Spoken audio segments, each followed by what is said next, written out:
Hello, my name is James Colasar. My co-writer and co-producer, Kees and I are here today in this video to explain, using Newton's second law, how rowing is a game of math. Rowing is objectively the best sport, not because rowing is the most fun or athletically taxing. Those are contributing factors, but no. Rowing is the best sport because it displays Newton's three laws more clearly and concisely than any other sport out there. You can display Newton's first law using start sequences for 2K sprints, and the entire sport revolves around Newton's third law, pushing your boat forward by applying force backwards. And you can show the second law, force equals mass times acceleration, by showing how the mass of the rowers affects the speed of the boat, which is what this video is all about. In order to explain how this works most effectively, one first has to familiarize themselves with the inner workings of one of these. This beast of a machine is an erg. It's designed to test how hard a rower can pull, similar to a treadmill for running, or a stationary bicycle for cycling.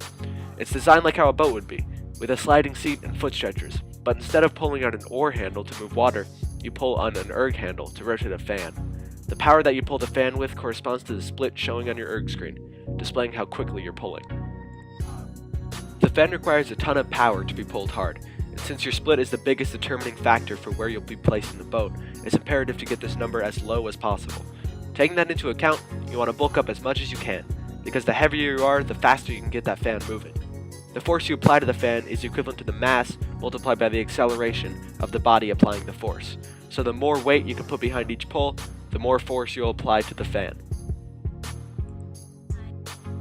That being said, ergs don't float. Boats do. And the split on the erg won't directly correspond to how quickly you can get a boat moving on the water.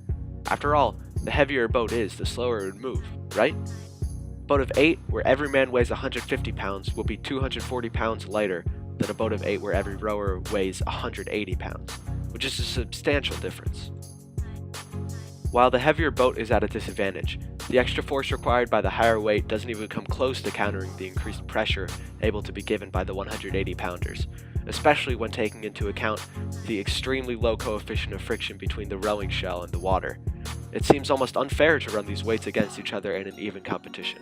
So unfair, in fact, that the rowing community had to create a lightweight category, men under 150 pounds and women under 130. Despite this, there are other contributing factors that affect how quickly you move a boat. Height plays a big role in rowing. Take someone like Christopher, measuring up to 6'6". Inherently, his stroke will be longer than mine, at 5'10", or Kees, practically a munchkin, standing at 5'9", and will have more of an effect on the boat. Technical skill also plays a role. You have to be able to keep a boat balanced and stay in time.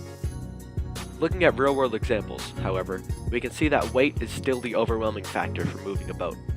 Take two doubles rowed at the head of the Hooch Regatta this fall, one representing Triangle Rowing Club with Mark and Henry, the other representing a semi-independent pair rowing under the name of Jordan Lake Rowing, with Michael and Nathan. Both pairs have the same number of years under their belt in terms of rowing, giving them close to equal technique, and their heights match up, Henry to Nathan and Mark to Michael.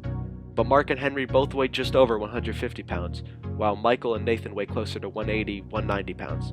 This gives the Jordan Lake double the edge, and pushing them to place higher at Hooch. Taking all this into account, don't give up if you don't weigh as much as the best of the best, or if you're struggling to bulk up. There are 8 spots in the boat, and with great training and determination, you can overcome all odds and get that sub 7 minutes on your 2K erg test. Or you could just become a coxswain. Whatever you think suits you.